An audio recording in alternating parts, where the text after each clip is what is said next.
പല വിധത്തിലുള്ള തട്ടിപ്പുകൾ നമ്മൾ ഓരോ ദിവസം കാണുന്നുണ്ട്. എന്നാൽ ഇപ്പോൾ കേരളത്തിൽ വൈറലാവുന്നത് ഒരു പള്ളിയിലച്ചന്റെ തട്ടിപ്പിന്റെ കഥയാണ്.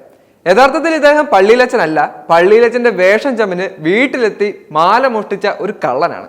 എന്താണെങ്കിലും ഇദ്ദേഹത്തിന്റെ പ്രാർത്ഥന ഇപ്പോൾ വളരെയധികം വൈറലായി കഴിഞ്ഞു. പോലീസുകാർ തന്നെയാണ് ഈ പ്രാർത്ഥന ഇപ്പോൾ വൈറലാക്കിയിരിക്കുന്നത്.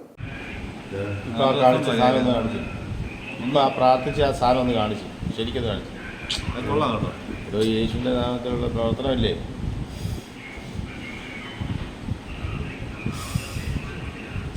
ആൾക്കാരെ മോട്ടിവേറ്റ് ചെയ്യുന്നു.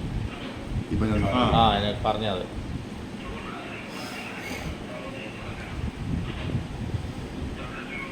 യേശുവിന്റെ നാമത്തിൽ.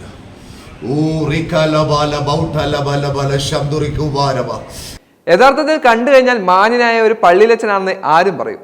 എന്നാൽ കയ്യിലിരിപ്പ് മോഷണം തന്നെ. കള്ളനാണ് ഇദ്ദേഹം. അതുകൊണ്ട് പള്ളിയിലച്ചന്മാരുടെ ദേഹത്തോട്ട് ഇനി കയറാൻ നിൽക്കേണ്ട. കാരണം ഇപ്പോൾ തന്നെ അത്യാവശ്യം നല്ല രീതിയിൽ ചീത്തപ്പേര് പള്ളിയിലച്ചന്മാർ സ്വന്തമാക്കിയിട്ടുണ്ട്. എന്നാൽ പോലും ഈ കള്ളനെ കയ്യോടെ പൊക്കിയ പോലീസ് ഈ പള്ളിയിലച്ചനായ കള്ളന്റെ പ്രാർത്ഥനയൊന്ന് കേട്ടു നോക്കി. യഥാർത്ഥത്തിൽ നമ്മൾ ഏവരും ഒന്ന് വിശ്വാസികളായി പോകും. അത്തരത്തിലാണ് ഇദ്ദേഹത്തിന്റെ പ്രാർത്ഥന.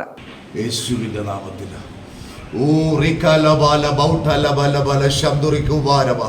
യേശുവിന്റെ നാമത്തില ഇപ്പോൾ തന്നെ നിന്നെ വിടിവിക്കുവാൻ ശക്തനായവൻ യേശുവിന്റെ നാമത്തില. യേശുവിന്റെ അധികാരമുള്ള നാമത്തില്